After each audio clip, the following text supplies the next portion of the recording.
How's it going, everyone? Welcome back to TheBlueShifting and welcome back to Chaos Head. So, last week, that was really exciting. Taku stepped up. He kind of had a conversation with the Takumi, the reality Takumi one. He drew his D-sword. He was able to stop, like, the riot from building up in the square at Scramble Crossing, but inadvertently, they activated the NOAA 2 device, and it sent another blasting a flash of white and presumably another earthquake-like thing. So now we're going to see the fallout, whatever that is. And I'm not sure what to expect. It feels like we're building to a conclusion here, but I know there's more to this game than this. So it'll be fascinating to see how this all pans out, but right now, I feel like it's going to be, something tells me Tokyo's not doing so good. Because the main thing that these evil guys at Nozomi, it feels like they aren't caring that they're watching a exponential trend to their data, which is where every time they've escalated, they get more damage and devastation than they expect. Granted, they're also getting some pretty powerful effects by being able to warp and mold the minds and thoughts and realities of others, but that excitement is not, they're not allowing, like, because of the excitement, they're not allowing themselves to hold back when they're seeing signs of clear problems. And so I think that they're expecting an event that'll cause property damage and maybe lead to 1,000 deaths. I think it's going to be a lot worse. In fact, remember that intro, the very, very beginning with when we met with Rimi, the whole sequence at the beginning where we're in a blasted wasteland. I think that's what we're going to find when we wake up, if we wake up. So, yeah, I'm not sure what we're supposed to do with that or where we're supposed to go, but guess we'll just have to figure it out. So let's just jump right in, shall we? No more faffing around. Let's see what he can do and what's left of the world that we can possibly try to, I don't know, salvage. I was standing atop a body of water, incredibly clear, transparent water. This feels like the mindscape that Rimi was in. It was shallow, reaching only to my ankles, but it was not cold. Intermittently, the waves whispered in my ears. I was tightly grasped by the handles of. I was tightly grasping the handles of a wheelchair. Shogun, no, the real Nishijo Takumi was right before me, his head adorned with a knitted cap. He sat ever so slightly hunched forward on his wheelchair. There wasn't a single thing surrounding us. Neither shells buried in the sand nor seabirds elegantly soaring through the sky. Nothing so expressively emulative of the sea could be seen. There were no signs of life, only the blue sea and the crystal clear sky. The terrain was completely flat all around me, with the horizon stretching as far as the eye could see. The place was not the real world.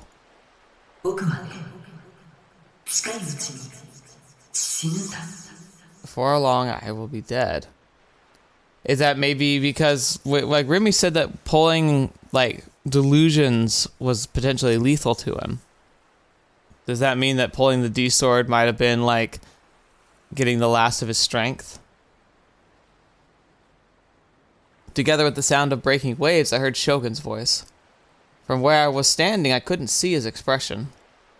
The tone of his voice didn't carry any particular feeling of lamentation. In reality, his words felt like they were simply casual, passing remarks.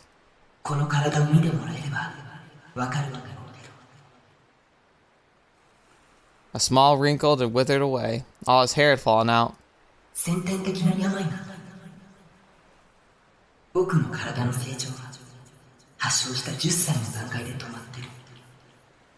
Oh, dang.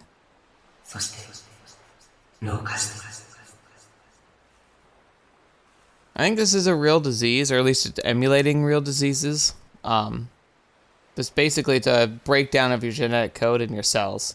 Because that's what aging ultimately is. It's a breakdown of your cells over time. And the code kind of fraying, falling apart, making mistakes. But if you had an accelerator on that, it could happen real fast. Was he aging prematurely? That illness was supposed to be rare, affecting only 1 out of every 8 million people. A gruesome scene etched into my memories began to rise to the surface. あのバス事故の3ヶ月ぐらい前だよ。僕が発症したの。So the bus accident was the onset. バス事故は君がそうかもしれない。あの時はまだ自分の力についてほとんど自覚はなかったけど。Right. 病が発症するよりずっと前。それこそ物心ついた時から僕はギガロマニアックスとしての力を使うことができた。His whole life, basically, he was a Gigglomaniac. それが普通のことだと思ってたよ。意識的にしろ無意識的にしろ、僕はこれまで何度も力を使ってきた。だから僕の存在としての矛盾が大きくなりすぎちゃったんだ。Oh, I see. Basically, whenever you use your powers of the Gigglomaniac, you're kind of playing odds with reality, right? And you're kind of making things happen that should never happen. And the universe kind of has a natural order and a balance to it. And so it exercised that balance, basically, by onsetting this disease. You could blame it for being the cause of it, perhaps. But you also could say that it also just might have exacerbated, like, issues that were latently there. Like, for the fact that, hey, everyone ages, but he just put a foot to the accelerator by playing with fate a little bit. 青い背中から聞いてるだね。粒子とともに追生成される反粒子はディソードにストックされていくんだ。反粒子は数学的に言えば過去へ向かうものだから。ストックすればするほどギガロマニアックスには現在の状態とのズレが発生し、Right. やがてその矛盾により存在としての自己崩壊へ至る。As he spoke, Shogun didn't move an inch in his wheelchair. What was he looking at? Could he even see it all? 力を使えば使うほどこの病は進行しちゃうんだ。ギガロマニアックスの力で治せばいいじゃないか。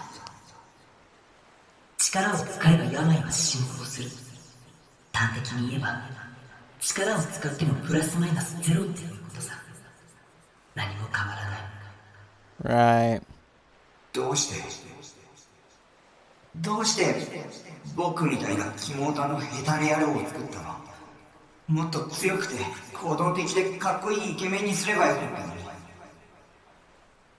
Interesting. Yeah, that's actually kind of... I had that similar question. I wasn't going to phrase it like that, but like I was wondering if Taku was an intentional creation, why did he create him like this? I'm guessing the motivation was, I just wanted you to live a life I couldn't. Like, so he basically just tried to make a creation that was based on who he was before the onset of the disease, and a theoretical progression from that point. Just happened to... He grew up into an otaku, like, shut-in. Yep. And maybe that's okay for him, because he's like, look, you got to have a normal life. You got to emulate a normal life, at least, and that's something I always wanted. 人を一人、しかもギガロマニアックスの力を使える人間を生み出すのは簡単なことじゃなかった。That's also fair. 君を生み出したことで1年近く昏睡しちゃったくらいだよ。Oh, wow. 僕は未完成だったってわけ。だからこそ君はとても人間らしい。フォローしなくてもいい。本心だよ。I clicked my tongue. I really did hate this guy. リミにはいつも力を使うなって怒られたよ。彼女は君を助けたいんでしょう。Yeah. I also wonder too, so the other thing too is that Rimi said that when we delude ourselves, he starts to die.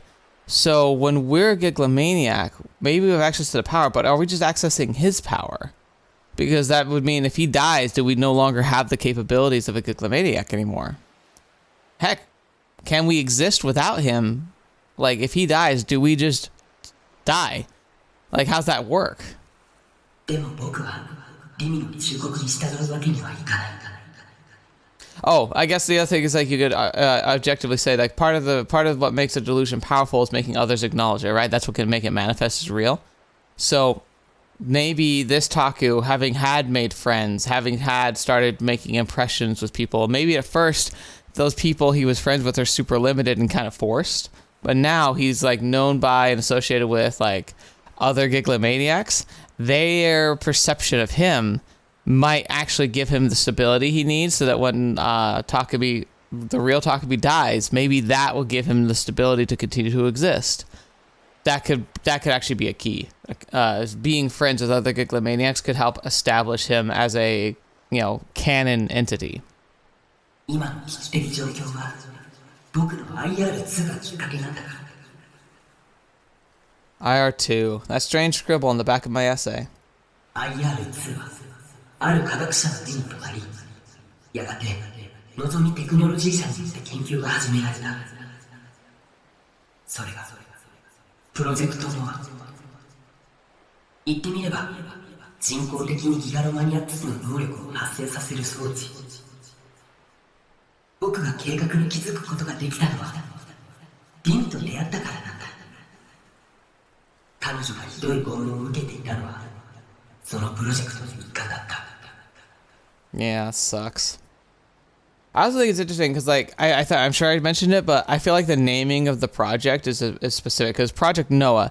I'm sure that Noah is an acronym, but I also gotta I have to think that it's intentional because Noah as a figure in Jewish and Christian and I guess Islam. I would guess Islam. I'm not sure. Exactly on that part, but any doctrine that's centered on the ancient Jewish tradition, Noah is a character, a prophet of those times who built the ark and preserved a selection of life through a great disaster. I think that the Noah device ultimately they're using it as this means of trying to start a new world order, right? So I think the Noah device is meant to be a siren's call / method of control and destruction for a majority of the world, but then the select few can be elevated and saved and protected. And they are the ones that get to dictate the future. In fact, I also think that this Noah device and the powers of it are directly intrinsically linked to the Steins Gate story because the whole concept about CERN in Steins Gate in the Alpha timeline where they have this super state control where they use time travel and mental manipulation to control the future. Specifically, they talk about that mental manipulation. That sounds like what this Noah device does. Maybe not on the such an explosive scale or dangerous scale, but it's so similar in description that I feel like it's intentional. Like the idea was to suggest that in that future, in the Steins Gate future, a different branch of the Council of 300 wins, but then they kind of incorporate Nozomi's technology into their world domination scheme. ノアのシステムを効率化するために必要だったのがコード3。 Right. ギガロマニアックスが力を使う過程で放出する特殊なノハの音。それを手に入れるためにのぞみの社長ノロセはリミに過酷な拷問を加えた。 Is that because she would be tortured and her personalities would die and be reborn, and each one of them would generate a unique pattern?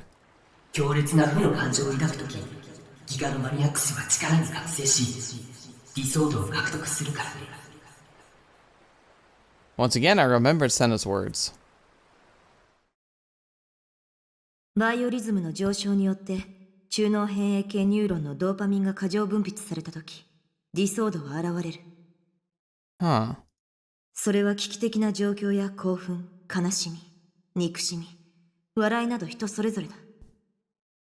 Now, interestingly here, as biorhythms climb, the neurons in the midbrain limbic system excessively secrete dopamine. That's a very chemical and physical ability.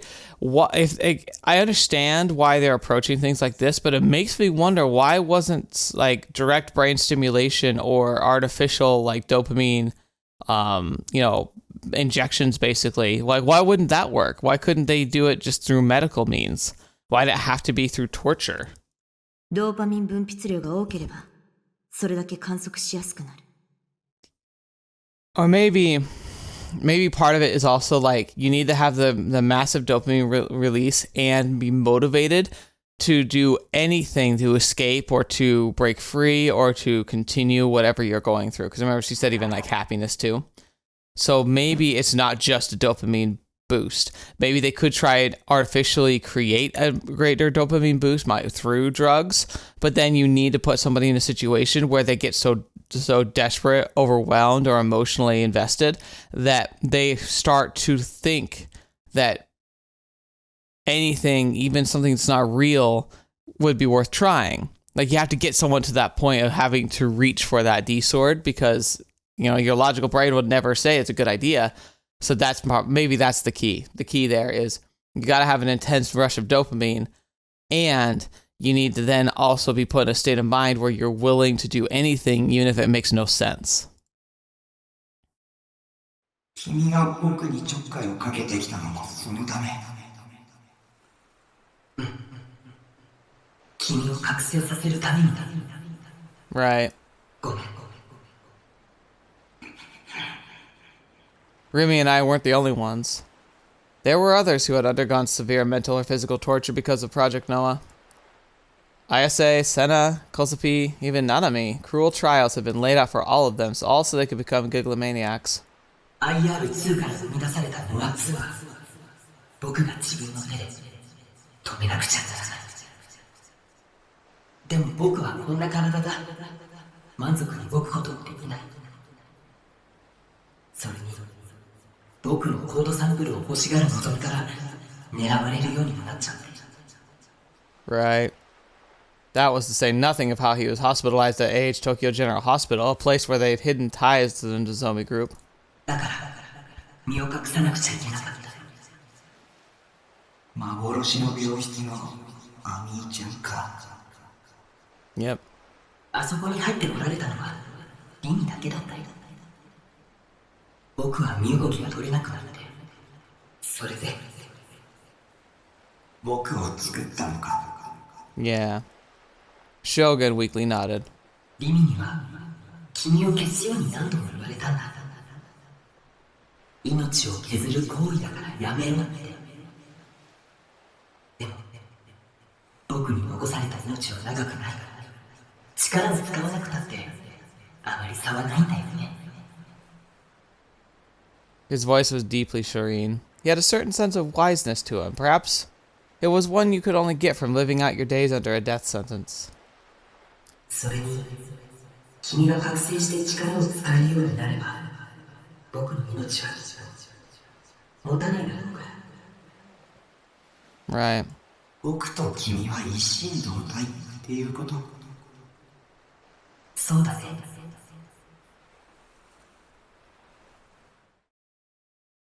でも、一つだけ約束。Yep. もう妄想はしない。ね。タクの妄想力はとっても強いから。妄想をすればするほど、本物のあなたの命が削られていっちゃうんだ。Yep.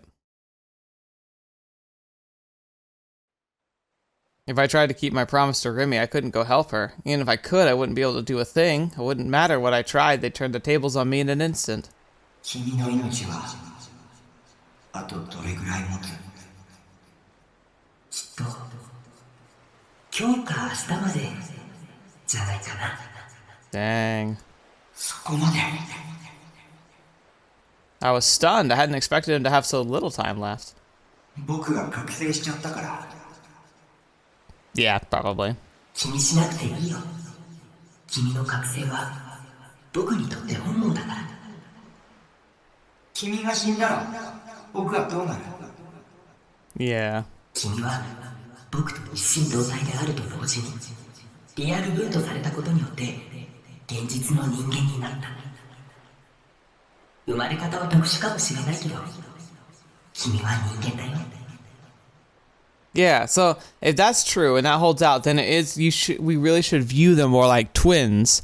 You know, two people who have the same code, you could say, but he's his own person. 僕が消えれば君は助かるの。無駄だよ。せいぜい寿命が数日から数週間伸びるぐらいじゃないかな。でもそんな愚かな選択肢を選ぶのはやめるんだ。君にはノア2を破壊してほしい。そのために力を使うことを遠慮しないでほしい。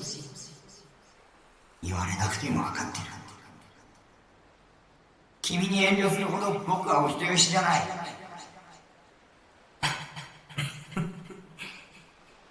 Shogun's shoulders shook faintly as he laughed. Making him laugh was the last thing I'd meant to do, so that annoyed me. 君が目覚めてくれてよかった。勝手な話で迷惑かもしれないけど、あと君に託す。 Leave the rest to you. Wait, can you tell us where to go? Suddenly, the feeling of the wheelchair's handles disappeared. Before I knew it, the wheelchair he was sitting in began to leave me behind as it moved. It almost seemed to glide across the surface of the water. Its two wheels cut into the water, making waves as they turned. I had no intention of following him. Instead, I absently watched him go. 僕の役目は終わった。勝手だね。僕に丸投げ。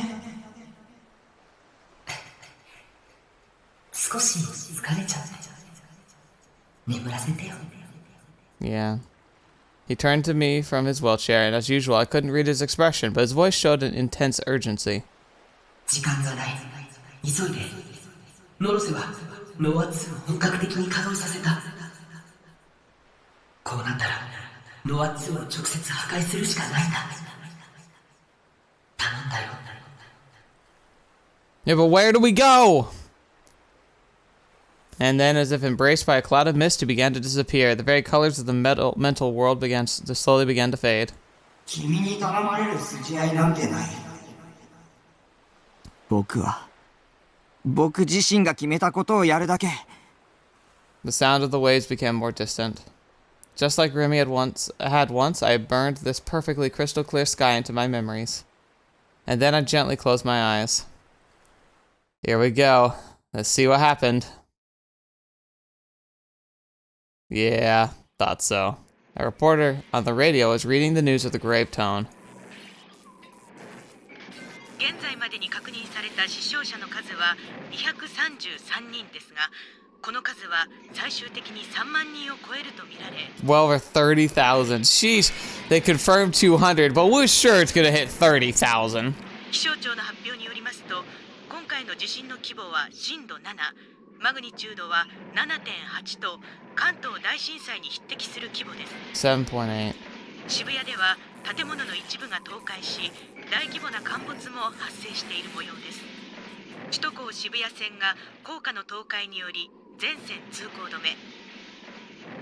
公共交通機関では山手線など全線が運転を見合わせております。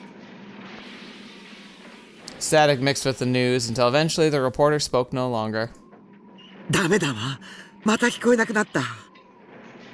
Momose shook and hit the old radio with her hand, but upon realizing she was getting nowhere, she let out a heavy sigh.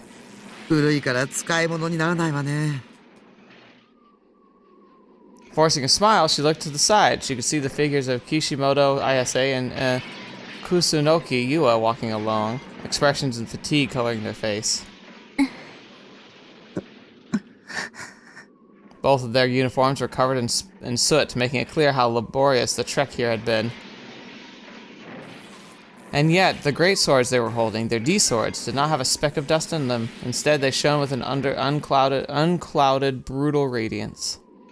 After the earthquake, Yua and Ayase had walked back to Shibuya from Yoyogi and went straight to the Frieza office. They joined up with Momose. Waiting for the missing band to return, the three had stayed near the office throughout the night. Even though the earthquake had put the building on the verge of collapse, they had remained all the same. But in the end, the band had never shown. Momose suggested leaving Shibuya immediately, something Ayase clearly took issue with. グラジオールが目覚めたのよ。早く他の黒騎士と合流しないと。 Right.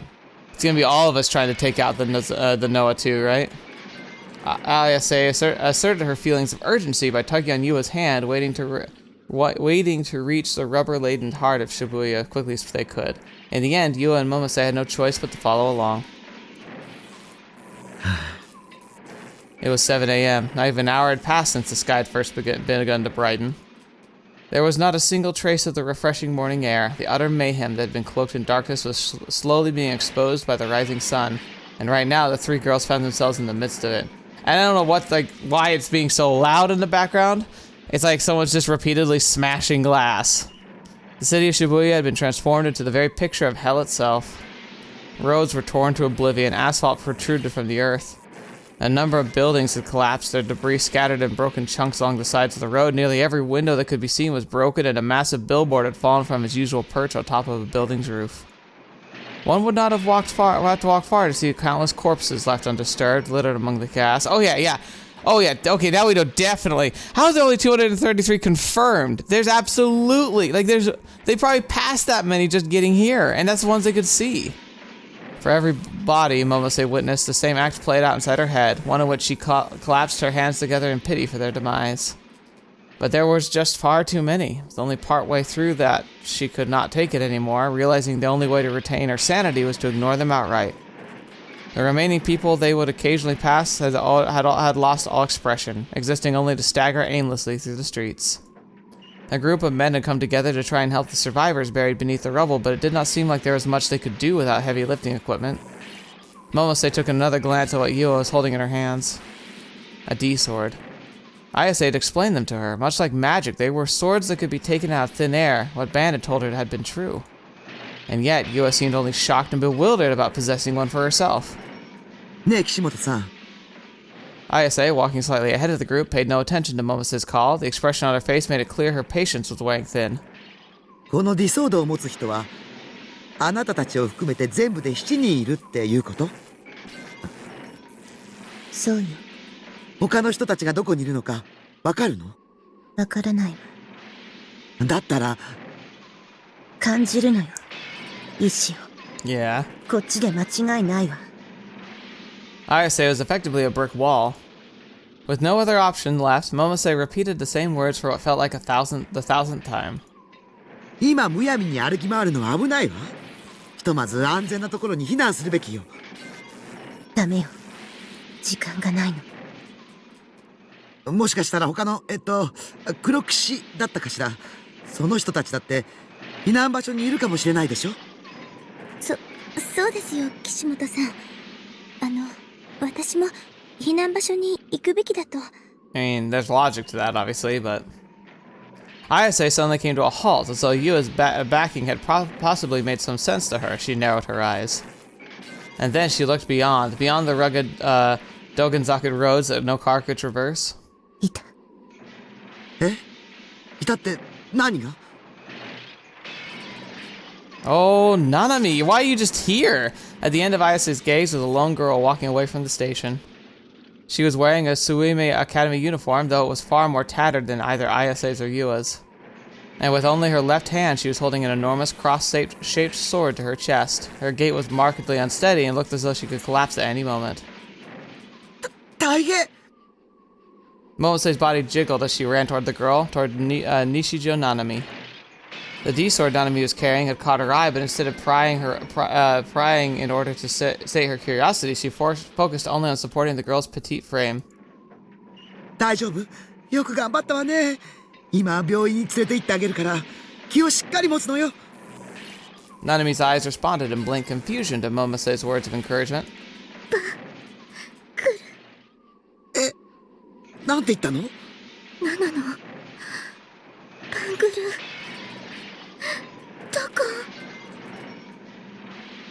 Both Yua and Ayase belatedly ran up behind Momose.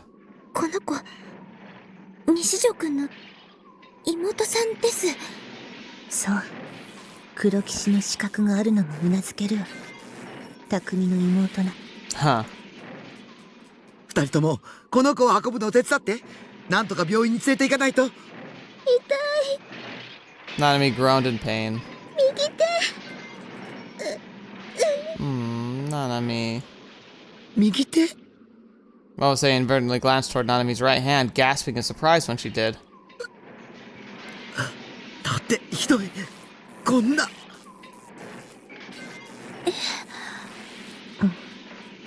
Yua and Ayase were not able to grasp why Momose was so distraught. While the bandage over Nanami's right hand was indeed stained with blood, it did not seem to be that serious of an injury. However, in Momose's eyes, Nanami's hand had been severed from her bandaged wrist. Oh, interesting. Okay. So, Nanami's missing hand is like a kind of delusion itself. Weird. How's that work? So, like, Momose sees like a hand that's been chopped off, but these two see a hand that's there. So, does that mean that the hand was chopped off with a D sword, and so it was like cut off in a like conceptual sense, but it's technically it's an illusion? Like, it's cut off, and it looks like it's gone, but the reality is it's there. Though medical measures had been taken, it was still an open wound. With a blank look on her face, Ayase attempted to grab Nanami's right hand, but her outstretched hand passed only through empty air. Like a holographic image, Nanami's fingers lacked any substance. A drop of blood trickled down from the red-stained bandage and fell into Ayase's hand. Okay, so never mind. So the hand was cut off, and there's a delusion in its place. もうそう。リミさんに助けてもらって。リミさんって咲畑リミさん？知ってるの？ええ。西条くんのお友達の。Yua had always held the suspicion that Takumi was the true NewGen culprit, so she knew a fair amount about his background. This also extended to those that would frequently come into contact with him. Therefore, it was only natural for her to have conducted investigations on Nishijo, Nanami, and Sakihita Rimi. Sakihata, not Sakihita. Sakihata Rimi. And in contrast to Yua, Ayase abandoned her typical aloof expression, grimacing at her mere mention of Rimi's name. 咲畑リミも一人の黒騎士の一人。Yeah. そうなんですか？ Yeah, it's not coincidence. Ayase recalled yesterday's incident at the hospital. She could remember being addressed by Rimi's apologetic voice. Oh yeah, this conversation. タクに近づかないで。目覚めさせたくないの。君には自覚がないの。黒騎士の一人としての。私が一人で何とかするから。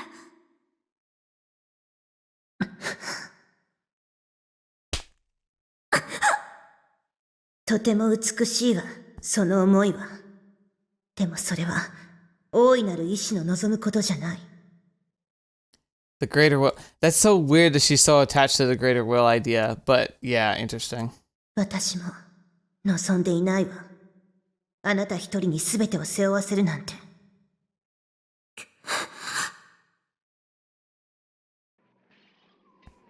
黒騎士云々の話は今は置いときましょう。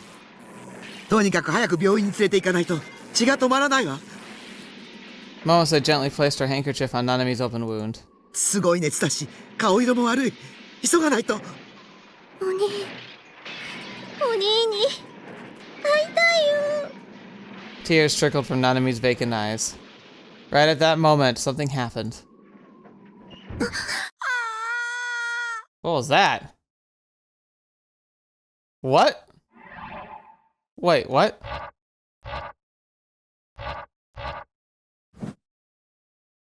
The screen did something really weird there, right? Like you saw that, and then that was like it definitely roared, but it sounded like a baby crying. They all lost their footing. Oh, sorry, I should have read that. In an instant, the highway they were standing on collapsed with a deafening roar. They all lost their footing, helplessly entering the free fall at gravity's mercy. To them, it was just like they were falling into the deepest, darkest, lowest circle of hell.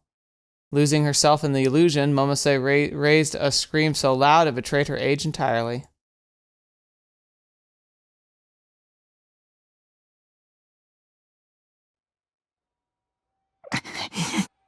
When I came to, dark clouds covered the sky overhead. The dark night had come to an end before I knew it. Therefore, there wasn't a shred of blue sky in sight. I was hit with a wave of depression. The sky could not have been any more gloomy. Countless sirens and ambulances and fire trucks blared off in the distance. A multitude of helicopters were in the sky, circling the city like flies. My head was racked with pain, like someone was putting a jackhammer to it. It felt even worse than after the last earthquake. I tried to remember what had happened before my memories had cut off. The sky was turning white. Shogun mentioned the third melt. I ignored my headache and stood up, only to lose all words. Here we go. It is! It's exactly what we saw at the beginning. Crap. The usual scenery is entirely absent. It was like a scene out of the end of the millennium thing that everyone had been freaking out about almost a decade ago. Oh well, longer than that now. Shibuya was on the verge of collapse. Traffic lights, roadside trees, and buildings had all fallen to the ground. The Jumbotron, the most iconic part of Scramble Crossing, really had crack strips ripping through them, and it were entirely silent. The stairs leading down to the subway were buried beneath rubble of their own ceilings. The guard around the Yananote line had fallen apart, and the railway had been ripped to shreds. More people than I could count were laying on the ground, blood and guts clinging to the scattered debris. Fetch me! Some remained motionless, some moaned in pain, some screamed for help. Some were covered in dust, crawling on all fours without a care as to how it made them appear. Some only cried, tightly cradling another motionless body in their arms. I could smell all the blood, the rust smell mixed with the stench of something burning. Everything was covered in the thick odor of dust. Far in the distance, plumes of black smoke rose like smoke signals. This was the power of the Noah 2. It was horrifying. It was already on the scale of a weapon of mass destruction, and now I understood why Shogun wanted to put an end to this. Come to think of it, where was Shogun? When I came back to myself, I surveyed my surroundings. There was a bent wheelchair laying pretty close to me, and right beside it, his delicate frame was lying there. I ran over to him, and in panic, it lifted him up. Oi! Shikkari shite! He didn't react. Not even his inner voice said anything. Oh God, was he dead? I put my ear to his mouth. As faint as it was, he was still breathing. But he was still unconscious. I tried hitting him lightly on the cheek a few times, but to no avail. If I didn't know where it was, there'd be no way I could make it in time to save Rimi or Nanami. I should have asked him that when I'd had the chance. Clicking my tongue, I took my phone out of my pocket. It was off, and despite my many attempts to get it working, it stayed that way. It was nothing more than garbage now. Aside from Shogun, who else would know where to find it? Think, dang it! Didn't have time for this.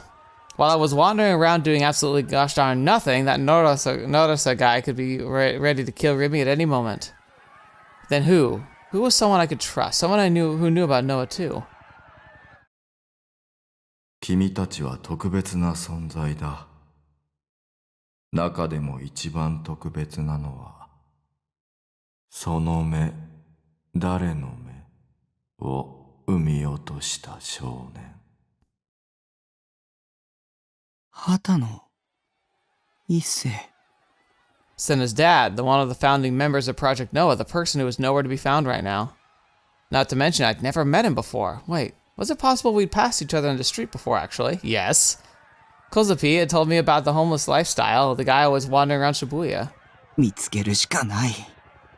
With the surprisingly light body of Shogun on my back, I mindfully made my way through the debris. I didn't have a clue as to where Hatano-san was, but I had no choice. I had to find him, no matter what. Needle in a haystack much? As light as Shogun's body was, it was still nearly 20 kilograms. It was hard enough just carrying him around Shibuya, but it was even worse factoring in all the uneven roads. I wasn't one for exercise. I mean, heck, my daily routine consisted of me sitting in front of my computer all day. I considered finding a way to get Shogun to the hospital, but with Shibuya and the way it was, I doubted I could even get an ambulance. Even the gentle hill that was Dogenzaka was doing its best to drain all my energy. Could barely breathe, and my whole body was gushing out buckets of sweat. Wiping the sweat off my forehead, I took a quick break to catch my breath. Oh! Perfect. Ayase.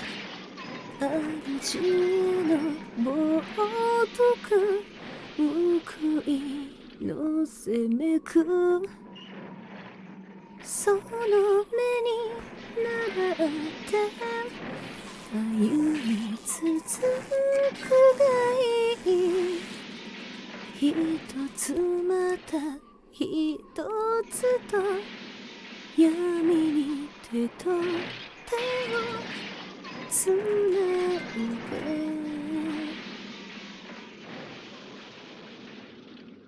Suddenly, I could faintly hear someone's voice. Someone was singing, their voice rife with loneliness, but not without hope. Their soothing voice washed over me. I'd heard them singing somewhere before. Back at the concert, even in spite of the glaring lights overwhelming my vision and the blaring sound shaking the entire airtight building, I still managed to take it in. But this time, it was in the middle of the road where I couldn't see a single sign of life, and yet in the center of the collapsed city dominated by death, I could hear her. Ayase. I put Shogun down and surveyed my surroundings once again, but the only people I could see were collapsed corpses strewn across the city. I did my best to avoid looking at them, instead focusing on trying to find Ayase. Where the hell was her voice coming from? The road in front of me was wholly caved in. Looking at it, the hole it created was incredibly big. There was definitely a subway tunnel beneath it. I didn't want to believe it at first, but even so, I peered down from the edge of the hole. It was about 5 meters deep. There's a pretty fair amount of rubble piled up at the bottom. And that was where Ayase had fallen. Takumi. 今助けるよ I jumped down into the hole. I didn't stick the landing whatsoever, instead basically slamming into the rubble while just barely avoiding falling over. Oh, hey! Ayase's leg was pinned under a pretty sizable slab of concrete, stopping her from moving. I really did give my best effort, but moving it just wasn't possible on my own. Dude, you got like a D-sword, right? Can't that thing cut through stuff? Can't you use that? Or invent like a mechanism or something? Or just delude that it isn't there? 私だけじゃない。他に3人いるわ。君の妹も。ナナミが What the hell was she doing here? Hadn't the Naruto guy kidnapped her? ナナミナナミ Enduring the pain in my leg, I stood up and yelled out for my sister, but I got no reply. Looking around me, I only saw other person beside Ayase. There was a pretty hefty woman laying face down on the ground. While she wasn't moving, she only seemed to be unconscious. Nanami and one other person were absent. Maybe they'd been buried alive. I had to find them right this second. My eyes shot to the top of the hole. There was enough dust to make anyone hack their lungs out, but beyond that I could see the circular shape of the sky above. I thought about Shogun, who'd I'd laid on the road up there. I remembered what Rimi had told me. 妄想すればするほど、本物のあなたの命が削られていっちゃうんだ。But I couldn't hesitate here. Agreed. I drew my D-sword entirely from thin air. Consciously avoiding looking at her leg, I sat down near Ayase and peered at her face. I stared into her eyes, refusing to look at anything else. That should do the trick. 妄想するんだ A strong one, a really strong one. 綾瀬の足の上にある瓦礫は大きなものじゃない。数は多いけど一つ一つは小さい。重くない。簡単に足を引っ張り出せる。他の二人も助け出せる。Me and Ayase, we only needed mutual recognition between us, two Gigamaniacs, because once we had that, then our delusions were sure to become reality. Oh, that's so crazy! He just talked to another one, like, look, this is the reality we're accepting here. Out of nowhere, Ayase smiled in relief. She gently stroked my cheek with her fingers. グラジオールの導きね。君がここに来てくれたのは。Aww, I blinked nervously. Exactly as I deluded it to be, the large slab of concrete pinning Ayase's leg had now turned to a heap of smaller pieces. Pushing away some of the debris, Ayase slipped her leg right out. I really hadn't expected it to go that damn well. Starting to move, she massaged her ankle. Luckily, her injury didn't seem that bad. 綾瀬の歌が聞こえたんだ。それに導かれたんだよ。そう。よかった。歌い続けてきて。Helping Ayase up, I stood and looked around. ナナミは I still didn't see any sign of my sister. Had my delusion failed after all, or was Nanami already... I began to feel anxious. Yes! I heard a voice looking in that direction to it. I saw a hand reaching out from a gap inside the rubble. And so I took that hand, gripping its slender figures, and peered into the gap. You, Oh. The gap was almost like a tunnel, and in that tunnel was a familiar-looking girl wearing glasses. It felt like it'd been ages since I'd last seen Yua. なぜか急にこの隙間ができて、ついさっきまで全く身動きが取れなかったんですけど。The girl averted her eyes from me with a face that seemed almost apologetic. 手をしっかり掴んでて。 I tightened my grip on Yua's hand, and then I pulled as hard as I possibly could away from the gap. ISA helped as well. With the two of us pulling Yua with all our might, she managed to break free from the rubble without too much trouble. This is gonna be an easy one. Like, I'm probably gonna have 3 different, like, screenshots to use for the thumbnail. So, like, it's gonna be one of those episodes that's gonna have 3 different thumbnails that, like, it could change when you reload the video. At least for the first 2 days.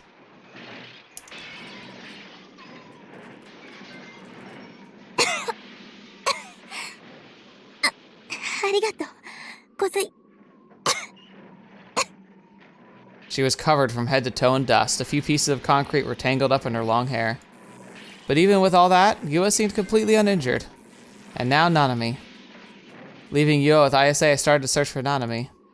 Given Yua had managed to break free, I could only assume my delusion had actually worked, and that if it was true, then Nanami should have been in some rubble somewhere that I could yank her free from. And lo and behold, that's exactly the case. I searched through the tons and tons more rubble. I managed to catch a glimpse of Nanami's face through a crack in the debris. Nanami! I called to her, but she didn't respond. She must have fainted. Reaching out, I went to touch her shoulder, but hesitated. Come on, no! Come on, bro, just try! Just try! A memory from yesterday flashed into my mind of Nanami vanishing into particles right before my eyes. No, this has to be the real Nanami. Gathering my resolve, I grabbed her by the shoulder, more specifically by her blouse. I could actually touch her. I could feel her warmth. Just like I had with Yua a bit ago, I pulled her out with all my strength. Unlike ISA or Yua, however, Nanami's uniform was stained with blood, her hand especially covered in red. Regardless, I laid her down on the ground, then went to check her breathing. She seemed to be in pain, but she was still breathing. Yokatta. Even so, I couldn't help but worry about her right hand. It was absolutely covered in blood, and yet when I tried to grab it, my fingers slipped right through it. A delusional hand? Then that could only mean Nanami's right hand was... ごめん。ごめん。巻き込んで。 A groan leaked from Nanami's mouth. Her face was caked in dust, and I gently stroked her cheek as watched as her eyelids slowly began to open. Her gaze faintly wandered for a moment before finally landing on me. Nanami. Aww. And at the very moment, Nanami's expression warped and changed. Tremendous tears broke from her eyes. Her left hand firmly grasped my own. She whispered to me so happily, it felt as if she never wanted to let me go. But when I heard those whispers, I responded with a slight shake of my head. ナナミの本当のお兄は僕じゃないよ。I was wondering. It's kind of odd to do that now, but I get it. My memories are so cloudy. That wasn't how Nishijo Nanami felt. Her brother's words had been a trigger in her heart, and now she felt as if she had 2 brothers. However, what her heart told her was that it was not just as if she had 2, but that she really did have 2. Her mind flashed back to the past, and she remembered her 2 brothers' faces. One of them seemed quite pathetic, one of them covered in wrinkles. And yet, despite these distinctions, she was still convinced that she only had a single brother. Something was not adding up, and something between her memories and her cognition. What was reality? What was illusion? She did not know, and that scared her. To escape this, she attempted to empty her mind of all thoughts. When suddenly, her own voice audibly rippled outward. Nana, you need to stay strong. Aww. Is this like a younger Nanami? Aww, she's so cute. Next thing she knew, she was standing in a hallway illuminated by the setting sun. She could smell disinfectant, and before her stood a rather plain door. She reached out toward it and took hold of the handle, and then, through no will of her own, her hand opened the door. ああ、鬼、またご飯食べないつもり？ちゃんと食べてっていつも言ってるじゃん。出ないと元気になんないよ。あ、もしかしてグリーンピースが入ってるから？子供じゃないんだし、いい加減好き嫌いやめたら？そりゃ、ナナだってグリーンピース嫌いだから残したくなる気持ちはわかるけど。Aww, she's so cool. I love Nanami. She's such a good character. ちゃんと食べてくんないとナナが怒られるんだからね。あの怖い看護師長さんに。The scary head nurse. Yeah, she is scary. Oh, she's so scary. ナナミ、何？今まで辛く当たってごめん。お兄が謝るなんて珍しいじゃん。もう僕のために無理をする必要はないんだ。何言ってるの？僕は身を隠さなくちゃならなくなった。だからお前はもうここには来なくていい。何のつもり？さようなら。 Aww. And then he created his other self and implanted in her that he was her brother. And that was where her memories cut off. Those memories about her real brother. Her brother had been suffering from a serious illness, leading to her graciously spending many years tending to him in the hospital. No matter how much time passed, she knew she had to stay strong so that she could best take care of him in his time of need. For the past year and a half, these things had disappeared from her memory entirely. She had forgotten that those memories had ever existed. And in exchange for that, her brother had continued living in his own good health right there in Shibuya. Her mother had asked her to routinely check in on him, leading her to sometimes drop it by on the way home from school. And thus she had done so, thinking nothing of it. After all, it was her brother. Checking on him might as well have already been a routine. It had been a routine. Oh, that's kind of funny because, like, it's a good way to, like, try and alter a reality or a mental state. It's like, it's the same thing with, like, an addiction. One of the biggest, like, problems with addiction recovery is that when someone does start to deshackle themselves from something, their mind still craves, you know, that hit, that release of endorphins. And you can be successful at breaking a habit, but the problem is that the next best thing tends to be a different addiction. So, like, say you're dealing with someone who's an alcoholic, right? And alcohol it's gone beyond like just a recreation, gone beyond just like a craving. It's a full-on addiction. People go to AA, they go through the process and they start to adapt. One of the worst things that happens is, like, there's a lot of people who struggle just to break away from, like, something like alcohol or any addiction.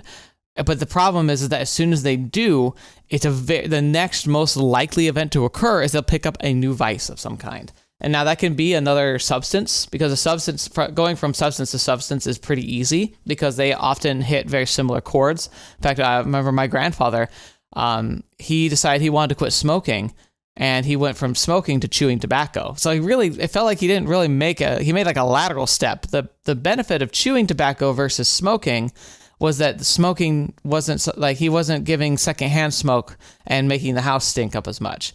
But he traded it for something that just essentially is bad when it comes to cancer causing and addiction. So that's a good example of that happening. Oftentimes when you put away one vice, you pick up another one because it's easier to maintain that regular hit and that habit than it is to break it, even if you're breaking an addiction itself. It's also very common for people to change vices to other things too. Gambling is actually one that catches a lot of people because it's so easily accessible nowadays. And so a lot of people who break a bad habit turn to gambling, which can then devastate them financially, which sucks.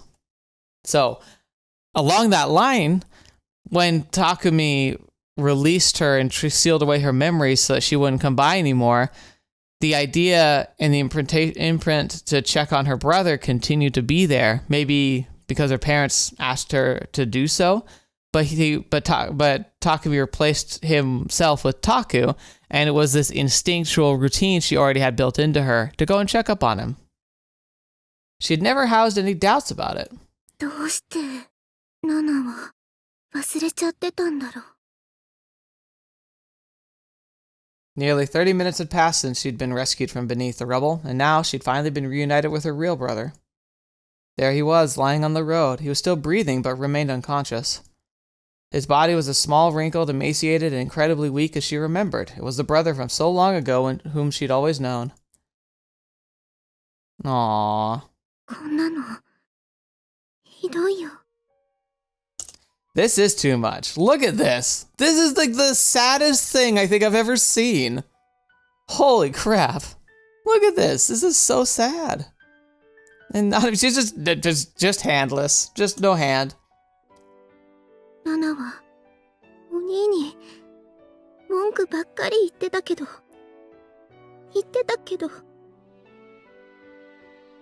Though her brother did not reply, she clung to his small body all the same, letting loose a flood of tears. お兄のこと一度だって忘れたいなんて思ったことなかったのに勝手だよ。わがまますぎだよ。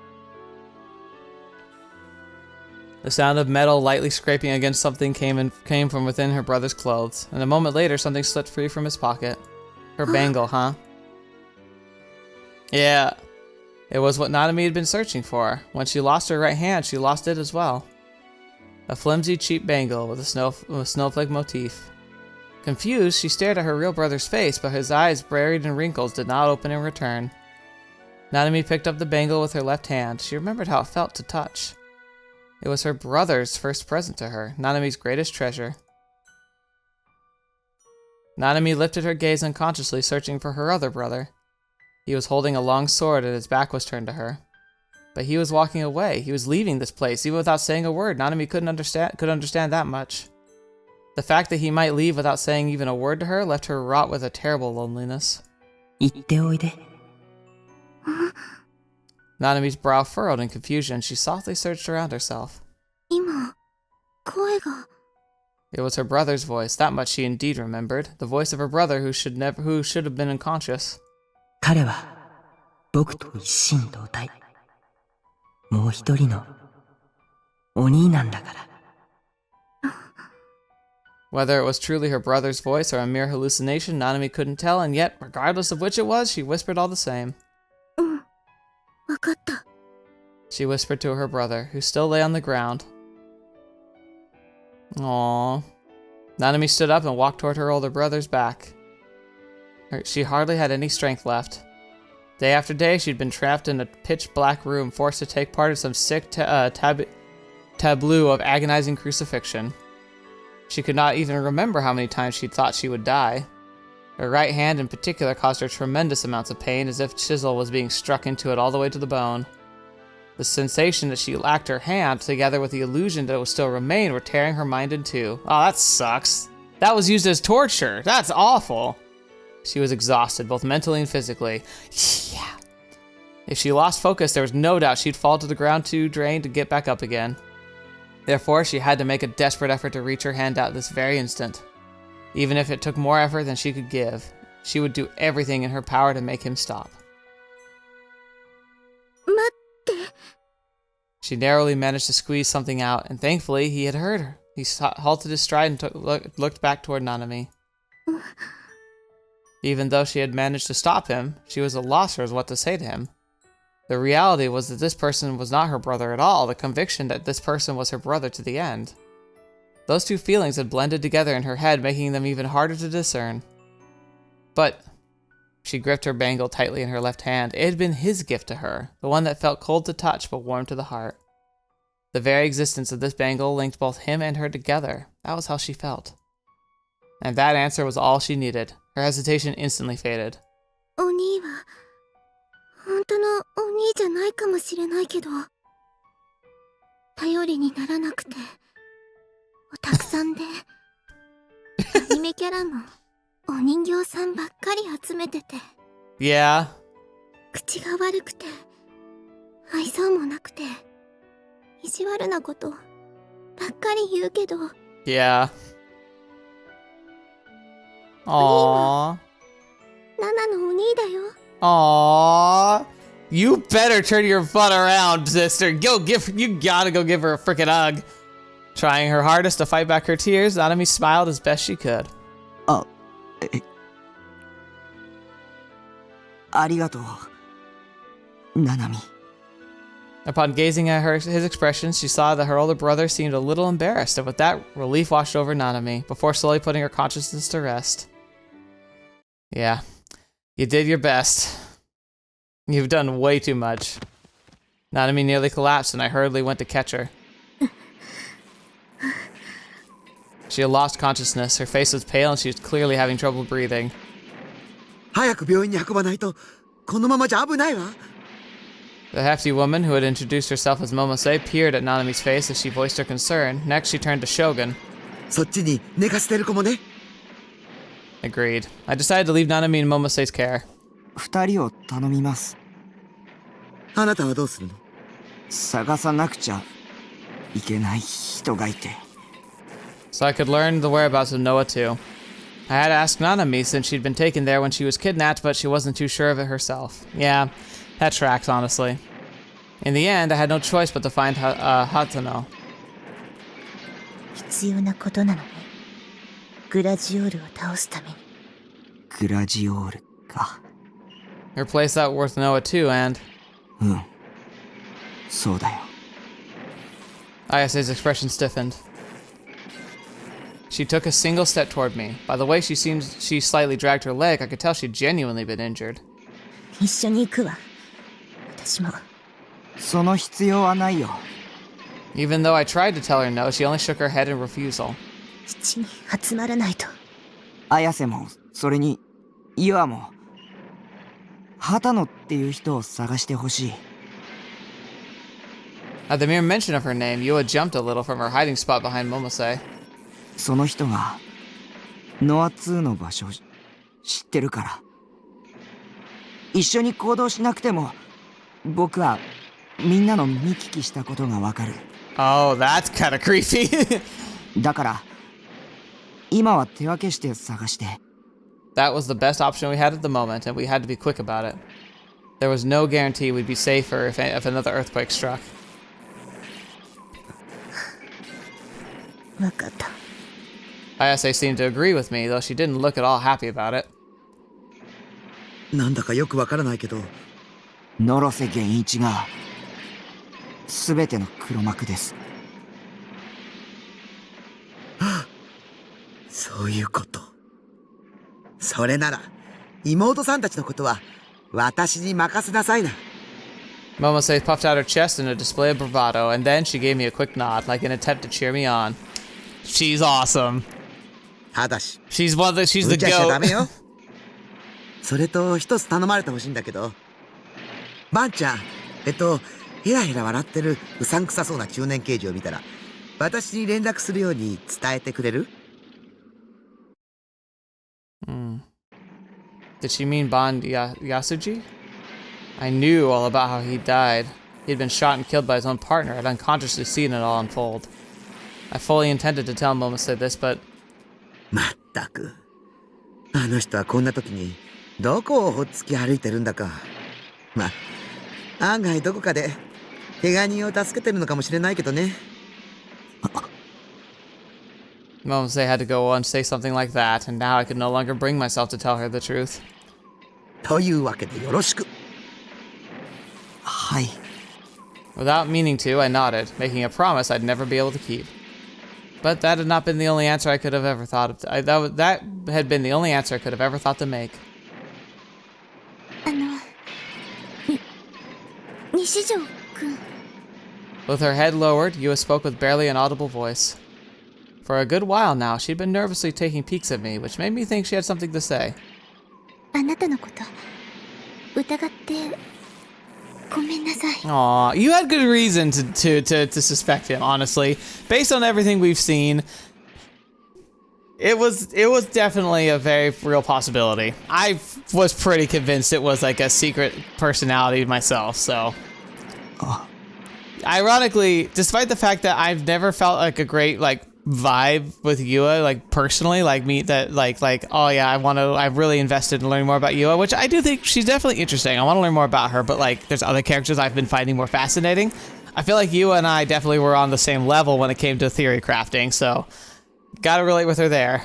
私、西条くんを傷つけるようなことを言って。 The lens of her glasses were covered in dust, and yet I knew very well that behind them, her eyes were now wet with tears. 謝っても許してもらえるとは思ってないです。それでも謝らせてください。ごめんなさい。 She bowed her head deeply. I didn't reply. All I did was turn my back to her. 僕のベースにあるセイラのフィギュア。はい。よかったらもらってくれる？ Huh. Back when she deceived me, I couldn't have been more shocked, but now I understood why she had done what she'd done. So it just felt wrong to say I forgive you or something along those lines. It was true that I had always thought of her as my enemy, but I had no right to make her bow to me, nor any right to forgive her. いいんですか？もらってほしい。はい。 Well, that's a weird conversation, but okay. はい。また一緒にフィギュア買いに行きましょうね。 Aww. And with that, Yua put on the same gentle smile she'd had when we first met. I nodded to her in response. I exchanged looks with both Ayase and Momose, then I etched the image of Nanami and Shogun into my eyes one last time. And so I began walking alone among the mountain of rubble once again. Interesting. Now we gotta go find Senna and Kozupi, right? Alright, we are gonna end here.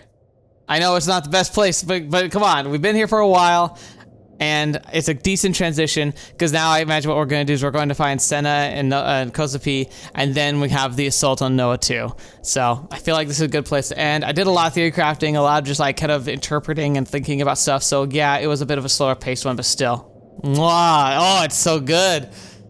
Oh, and I gotta admit, like, I like how and part of me is a little hesitant to accept that the same Taku who walked into Scramble Crossing wanting someone to kill him just like a few hours ago is now this Taku who has fully embraced Gigalomania.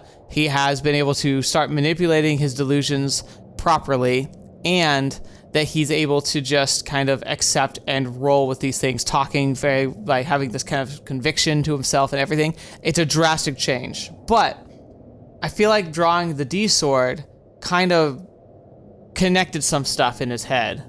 I think that he, by embracing like this side of himself and the side of the world that terrified him, I think he's unlocked a lot of his own like inhibitions. He's almost deluding himself into being this hero that he's expected to be, and I feel like that's actually working in his favor. And it's something I could believe the other heroes couldn't pull off in stories, because delusion becomes reality for him. So if he can just imagine himself as a hero, I think he could actually become a hero. Like, because he can just delude himself into a new reality. That's just like, that's part of what I think makes him so strong too. I think the original Takumi is really strong, but Taku, I think, is on a whole nother level of power when it comes to that. I also worry, though, that it's going to mean that his existence is going to be very, very rapidly depleted, because he's still a human, and I imagine he's going to follow similar rules. Now that he's awakened, I imagine that after this crisis is over, he's got to be careful. I do think, although, that he's made a critical mistake here. If he doesn't meet up with Senna and Kozupi very soon, which I think he will, but we've seen the power of two Gigalomaniacs working together. That's, like, you can make delusions reality by yourself, sure, but two of them together can just make things happen, right? We saw that just now. So you would think it'd be best to travel in pairs, because then you could both have a mutual acceptance of reality and be able to bend the world to your will. And in a crisis like this, that feels like that's what you need to do. So I think it's foolish that they split up the way they did.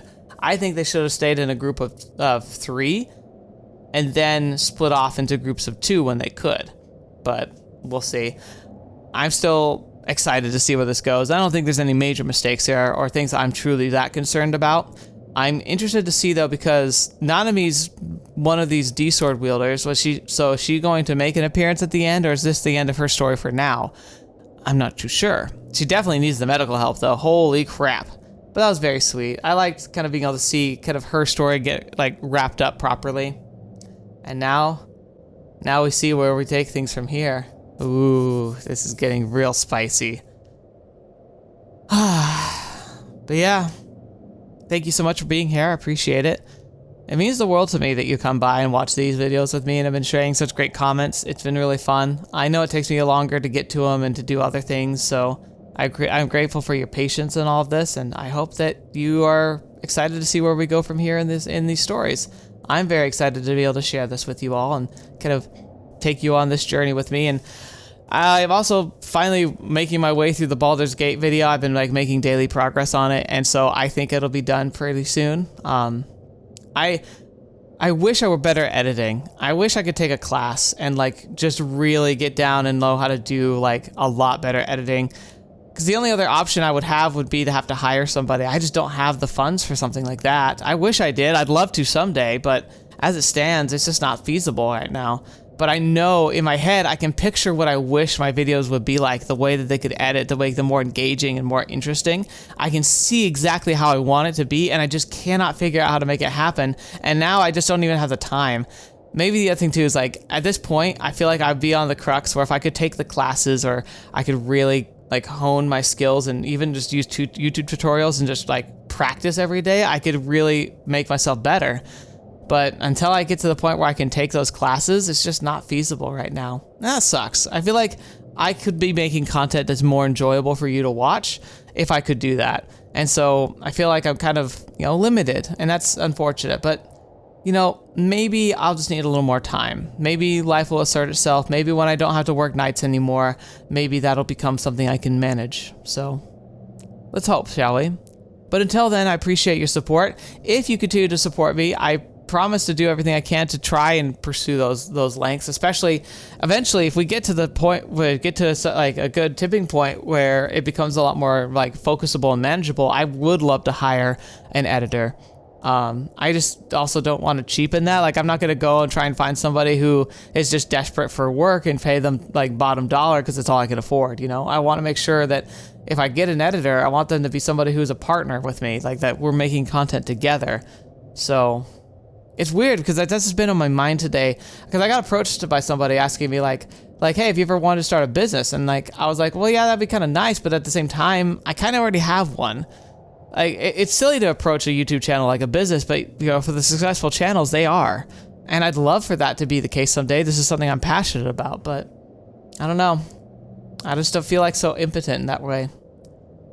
But I'm going to keep moving forward, and I'm going to keep doing my best to make things as good as I can, and hopefully that's enough. So thank you for being the ones who are still here and supporting me, for being the ones who are excited to see the next episode, and I want to do my absolute best to make sure that you're excited for those as well. And we got a new series starting up next week, so that'll be really fun. Hopefully it's one that several of you are looking forward to. I'm certainly looking forward to doing it.